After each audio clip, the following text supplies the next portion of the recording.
There is no fighting corruption under Museveni. Museveni survives in power partly because of corruption.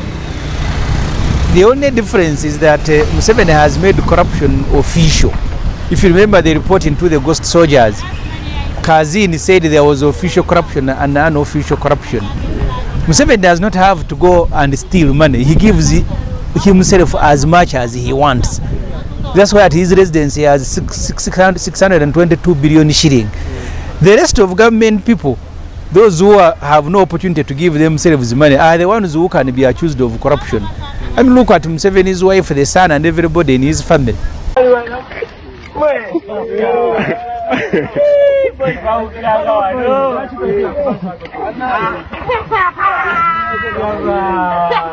Not media. Yes, President. Nga wakabi President obatukuleke eno tuso. Mugaba guyita kanwa. Kanwa? Mugaba guyitanga kanwa bakojja bafabo bavubira. Ono twabeeranga abatulivu ngoyi nga tuli mu ngoyi. Tujjamu ne muziteekawo ne mugayingira. President mwalimu ne kumamba muno. Guno gugenda paka Nakigga. Guno gukonektinga ku nyanja gye bayita Nakigga ku mukono gwa Victoria. Obitunuulira biringa ebyabaddewo jjo. Tewaliwo kikyuse. Era tukyalyako ennyanja musajja ateekamu amaanyi.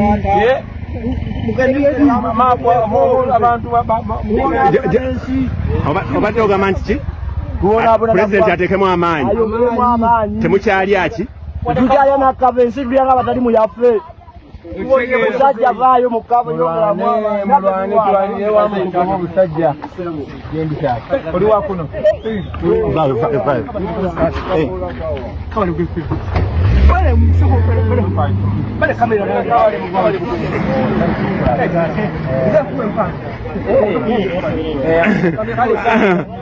Okay, oyo ye Robert Kyagulanyi Ssentamu buli wabeera vibe ebeerera ddala waggulu mubire kwegamba abikola n'abimala naye nga babadde bava mu kuziika.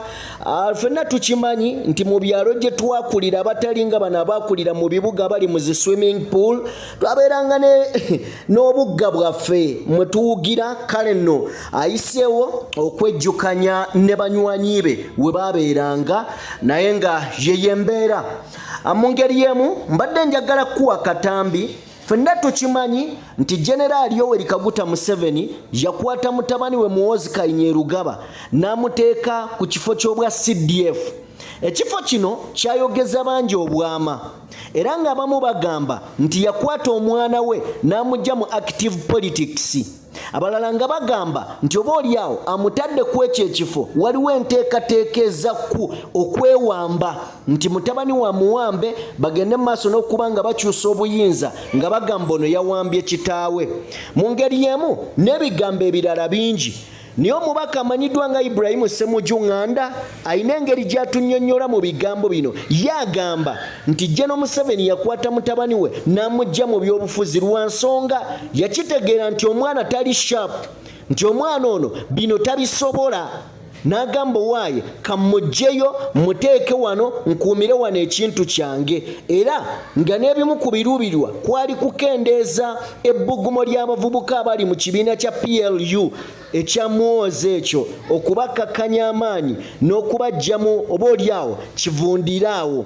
Ebisingakaawo ngenda kuwa Ssemujju Nganda wabula ngenda kusaba muwulirize muye oba mu bigambo byayogera mulimu obubaka. I think Museveni made a commentary on the changes he made when he said I am releasing a slightly edited cabinet. Slightly.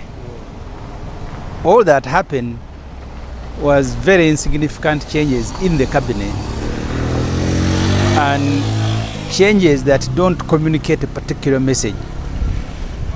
Because he dropped the minister for Karamoja and the deputy, understandably because both of them were in court over the stealing of Karamoja iron sheets. But they were not the only beneficiary. If you say both of them were in court, what about Amos Lugorovi? What about everybody else who benefited? Because this Mabati was shared by nearly 20 ministers. So really, and that's undermines the attempt to say as NRM they have taken action. There was no action taken. Was it a cabinet for because usually at half year Museveni makes changes. Sometimes those changes are to strengthen his team as he goes for the 20 or for the next general elections. I don't see any strength in the team that he has brought in people who are great mobilizers. I think the only message that is in these changes is that it's now tradition that every 2.5 years Museveni makes changes, so he has made changes even for the sake of it. That's what I see in these changes.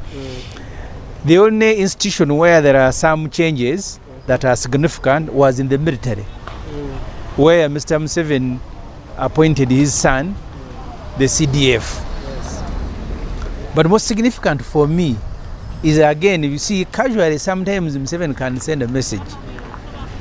The list of the changes in the military for the first time, and I have covered Museveni for the last more than 20 years, the list also has the guest of honor. Who will be the guest of honor when Mbadi is handing over to Muhoozi Kainerugaba? And Museveni says the guest of honor will be Salim Sare. It is the first time that this is happening. And that message is telling everybody that we are now under family rule. Because after Museveni and his brother and his wife, I think the person that occupies number 4 is Muhoozi. And within the military, I think Muhoozi cannot even answer to the Minister for Defense.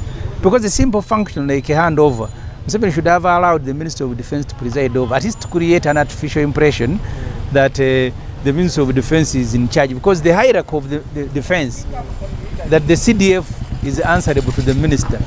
But if the Minister cannot even cannot be entrusted with presiding over the handing over of office, really you are just a minister in a name. What is the legality of that now?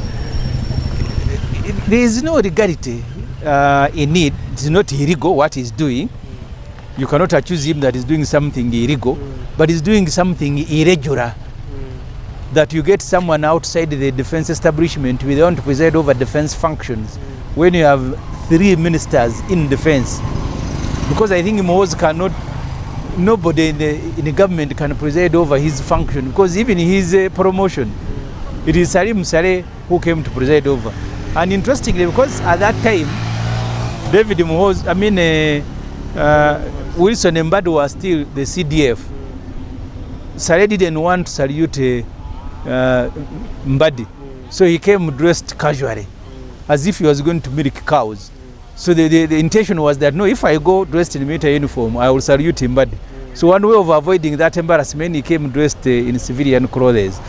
So really, Museveni is arbitrary, but he's also casual, but he's also contemptuous. I think he holds the country in contempt, that you can get family people, maybe even the rank was negotiated. Again, the other message you can read from this is now the unofficial disbandment of the Muhoozi pressure group, which we had been told will become a political party and its principal will contest the 2026 election. Museveni has answered that Muhoozi will not be a candidate, it will be Museveni. And I think Muhoozi had given a pointer when he was in Masaka, when he said he elect people who will work for development and who will work with Museveni. So the people who had been excited by Muhoozi's birthday parties and subsequent rallies now must find a refuge somewhere else. The outfit has unofficially been disbanded. There are those. There's a section of public who are saying that he has made him stronger because he has extended near to the road. There was no doubt that Muhoozi was stronger. Which rank and which office did he hold when he started going around and the division commanders are waiting for him? You saw when he was going into Masaka. It was as if the president was one going to Masaka. So really, Muhoozi does not, from today onwards, nobody should be deceived that Muhoozi becomes stronger by an appointment. He's stronger simply because he's a son of Museveni, and that is it, whether he's appointed or not. That's why he has been flouting the UPDF Act and the Constitution, and no action is taken against him. So for him to be stronger, he does not need any office. So now, but he can be contained in a particular office. Honorable, now that he is the CDF, will it reduce some of his time and It is not going to energy be, it is not going to be activities? possible for a CDF to go to Masaka to address Serare. It is not going to be possible for a CDF to go to Kapchora to address Serare. That has ended. That whole Pirao group now is disbanded. And that's why Museveni picked Lilian Abe and Barugara, and he made them ministers. So the rest you can go and look for another accommodation elsewhere. So that story of Muhoozi and the presidency has ended, at least for now. General Muhoozi comes at a time when the opposition and the section of public have been accusing gross human abuse, especially by security agencies. So what is your take? You see, again, you need to understand why the military sometimes descends into violence, why they become violent. The military becomes violent when Museveni's hold on to power is challenged. Remember when the Honorable Bobi was arrested, people were shot and killed in Kampala, in other parts of the country. When Museveni is not under pressure, this military will be friendly. But it is a point of last resort when Museveni is under pressure. And his son, by the way, is accused of having masterminded the killing of people and kidnapping and disappearing of people. Because I think Muhoozi Kainerugaba has become unofficially the first line of defense, defending his father to continue staying in power. Because naturally Museveni trusts Muhoozi Kainerugaba more than any other military person. You remember the Minister Chitutu saga, where she was asked to resign, and many other people like Minister Namuganza and so on. So the president has retained Minister Namuganza, but Chitutu has been axed. What does this mean? I don't think Museveni worries about Parliament anymore. That ended. His worries with Parliament ended mainly with the 7th Parliament. If you remember the 6th and 7th Parliament, Museveni had even proposed that the constitution should be changed to give him authority to disband Parliament in case of a disagreement. The subsequent parliaments, under Kadaga, a few disagreements, but eventually Parliament was able to toe the line. So ministers Kutesa and Gen.Muhoozi were censored by the 7th Parliament, I think 6 and 7. Those ones had to go because Parliament was a very strong institution, but it also had the advantage that many of Museveni contemporaries were still part of Parliament. Was presided over by Wapakawulo, the Kategayas, the Bidandu were still part of Parliament. You now have a whole lot of new generation. People who are in Parliament just because there is a salary to pick, not who are in Parliament because they want to change the direction of the country. So I don't think Museveni worries about Parliament anymore. So the decision of Parliament, he may even forget which decision they made. What do you see ahead of fighting corruption in this new cabinet? There is no fighting corruption under Museveni. Museveni survives in power partly because of corruption. The only difference is that Museveni has made corruption official. If you remember the report into the ghost soldiers, Kazini said there was official corruption and unofficial corruption.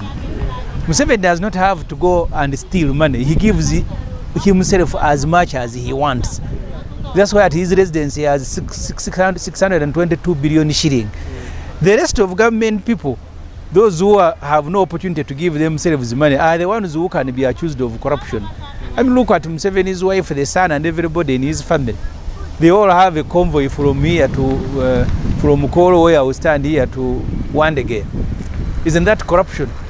I saw Muhoozi going to Masaka. Does Muhoozi have a budget to fuel all those vehicles and fuel the helicopter? Really, Museveni's family and group are corrupt officially because they get money. How much they want, they will give themselves in the budget. The Kitutu and Nandutu can be hounded because they are not part of the ruling class. They are just employees who are looking for jobs. What message do you give to the new entrants in the cabinet? They can go and serve themselves like others, because I don't think there is anything corrective that Museveni wants to achieve from a cabinet. First of all, he runs a government at State House where he employs more than 1,000 people. Most of his work is done there. That's why his party the other day was crying they can't meet him. The last time Museveni had held a meeting of National Executive Committee was after the death of Oranya. Since then, decisions have been taken on the phone. So people who are in cabinet, by the way, some of them also see Museveni on TV. They are in cabinet, but they never get to see him. They also see him on TV and hey, this is the president. They are like you, they're like any other person. There is no difference apart from giving them a vehicle and a policeman.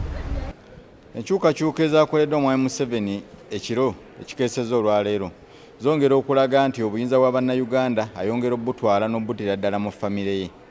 Bw'otunuulira enjawulo gy'akoze ne be yaleese olabira ddala nti Uganda eyongera okugenda ku ccupa okusabira kwetaaga bafaatha badde basaba emisa 2 olunaku beetaaga kusaba 10.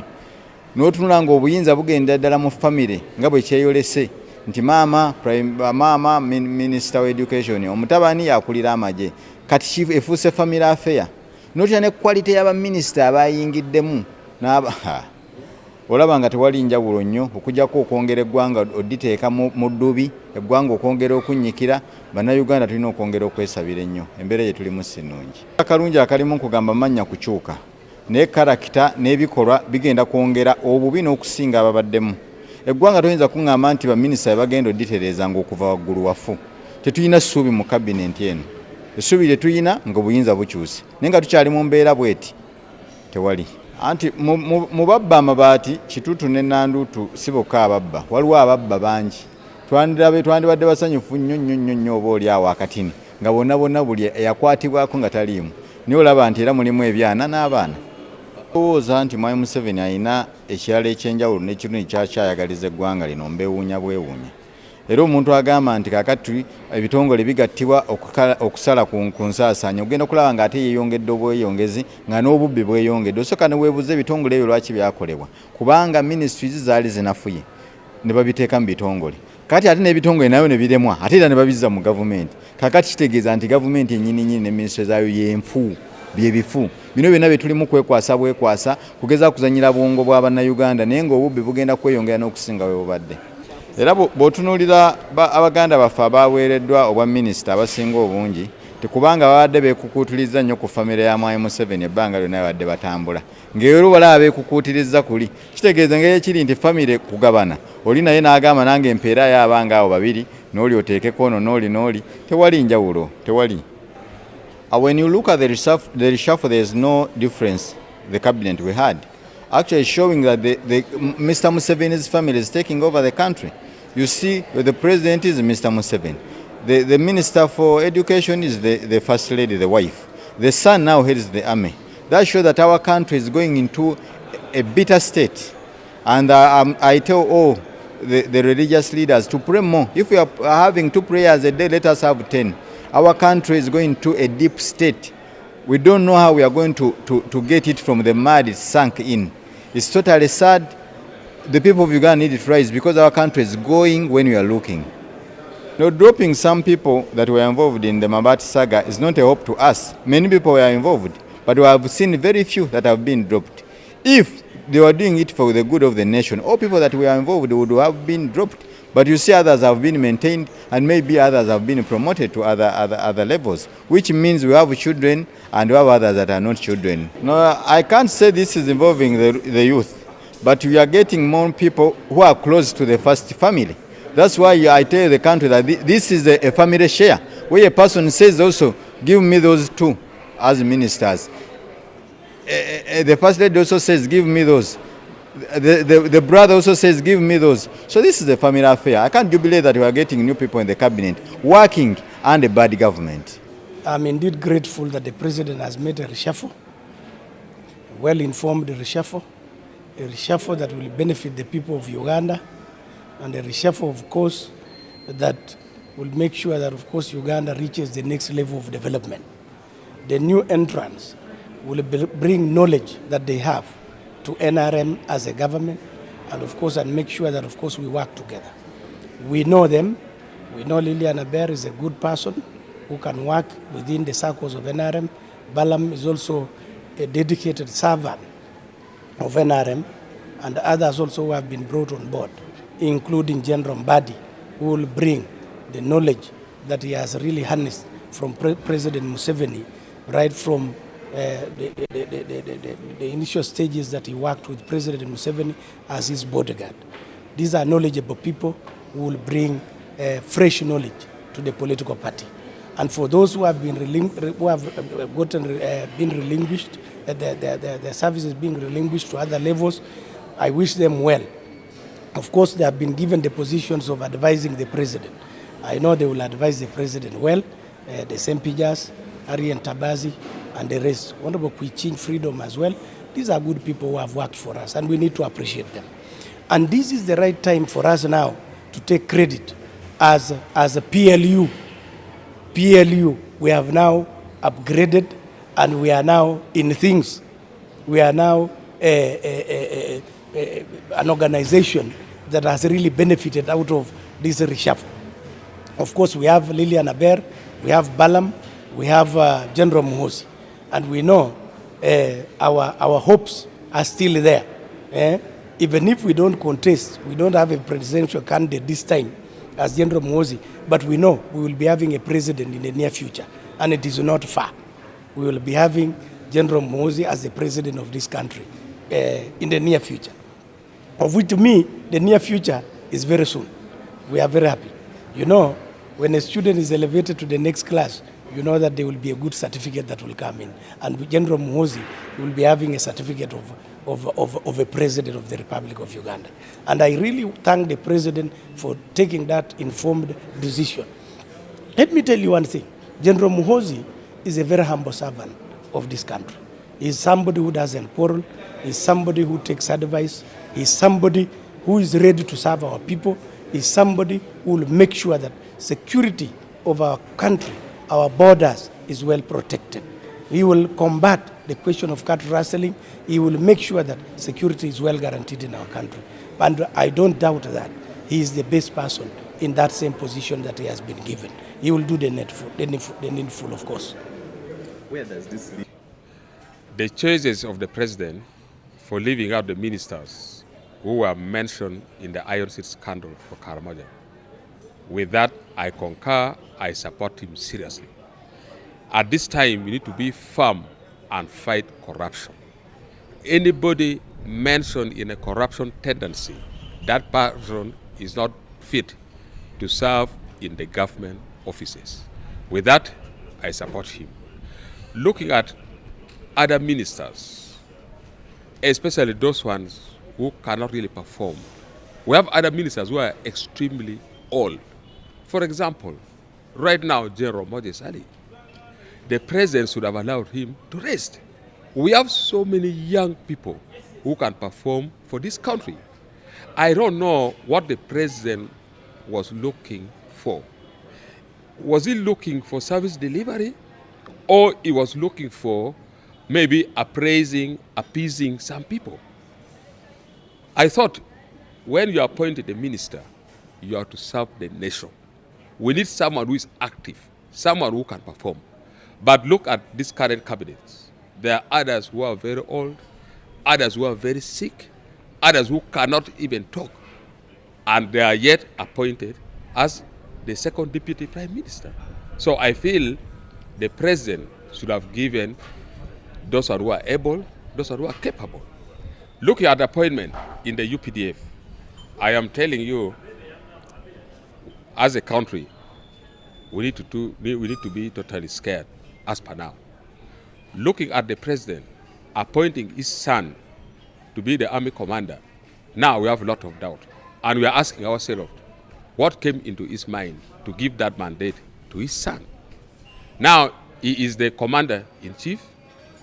The son is the army commander for the defense forces.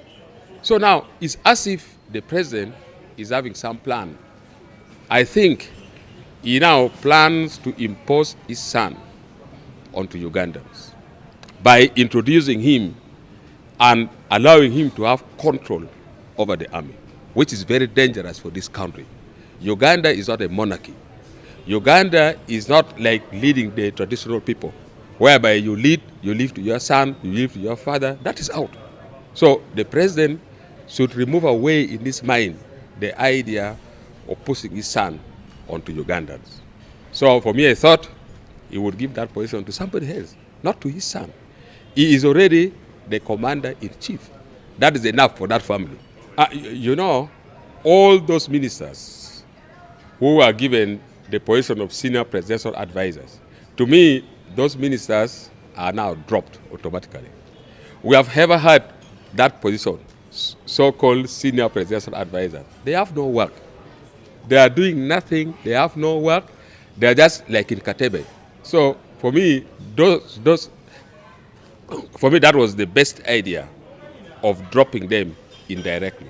You know, when you are dropping somebody, you cannot say I've dropped you. You look at all those ministers. The former minister in charge of northern Uganda, the former minister of agriculture. In fact, so many ministers were mentioned that they are now given position of senior presidential advisor. That position is not there, I'm telling you. And they have no work. So that was the best way of dropping them indirectly. And I really wish them well. Let them serve. We shall keep following. You know, for me, I think for president maintaining those ladies, you know, currently the way Uganda is moving, the president is not interested in seeing anybody who would challenge himself or the son in the future. That is why he's trying to maintain those ladies. And if you look at those ladies, they follow orders. They are not like men who could think of maybe doing something. For ladies, they just follow directives. And you know, naturally, ladies are quite obedient. Therefore, if you want to rule for long, you have to deal with ladies because they do exactly what you tell them. That's why I'm saying the president is now having something in his mind.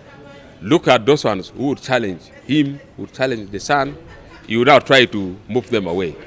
Just try to get people who could strictly respect his orders so that in the future you never know what will happen. You know,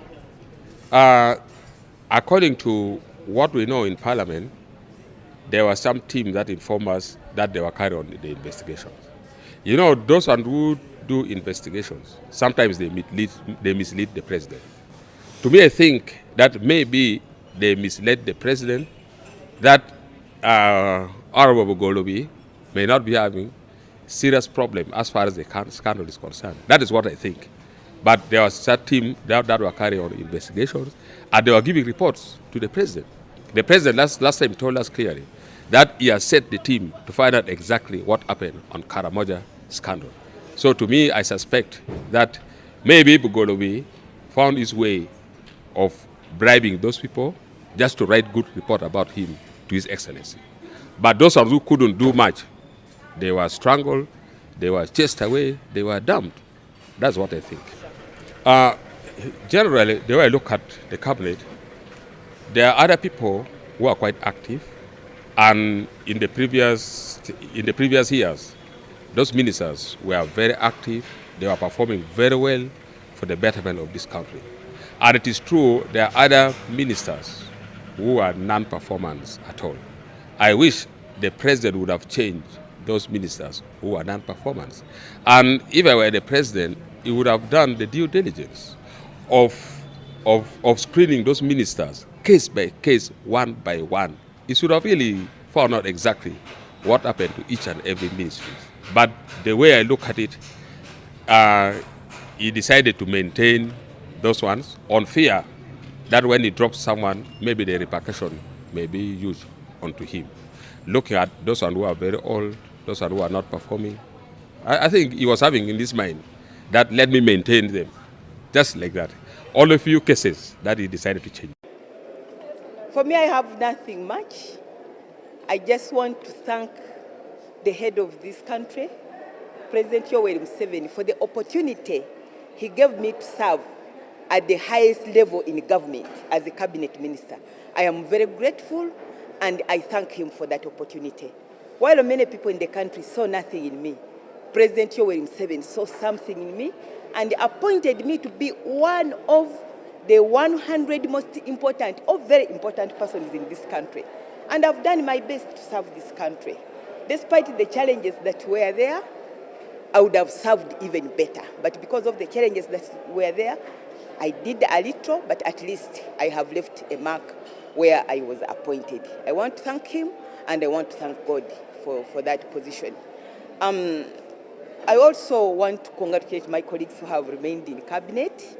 I want to wish them well, and I am happy that they have remained. I'm also happy for the new entrants that the president has appointed. I want to wish them well. Where I have gone wrong, I ask the president to forgive me. But as I move from the front bench to the back bench, I will still serve this government diligently. I will serve the NRM government, I will serve my president in my capacity as the woman member of parliament. As you well know, we are many players in this field, but I've now moved to the bench.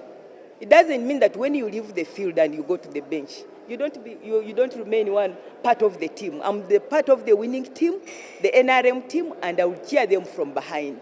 I will serve in my capacity at the bank bench, and I'm happy for that. Is that I would like to thank the president first for the slight changes he has done to his cabinet.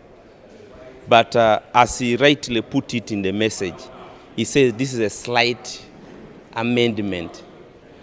And when you analyze, you discover as if the intention was to see how to take care of people who had been in PLU. That is how I observe it. Rightly so, the major changes are yet to come. So that's what the country should be expectant. The real changes have not yet occurred. But we are progressing in the right direction. When you are now made the CDF, you are now playing a very critical role in the country's security architecture. That means politicking may not be an option anymore, but you have to pursue matters that relate to the security and peace of Uganda other than politicking. Exactly, that's now as joined to maintain and do what they call developmental aspects of society other than just mere politicking. The overview. The general overview, first of all, number one, the mega reshuffle is yet to take place. What has happened is just what we call tactical aspects and to address a certain dynamic that had arisen in society. But the mega one is yet to come at the right time. Today, what we saw is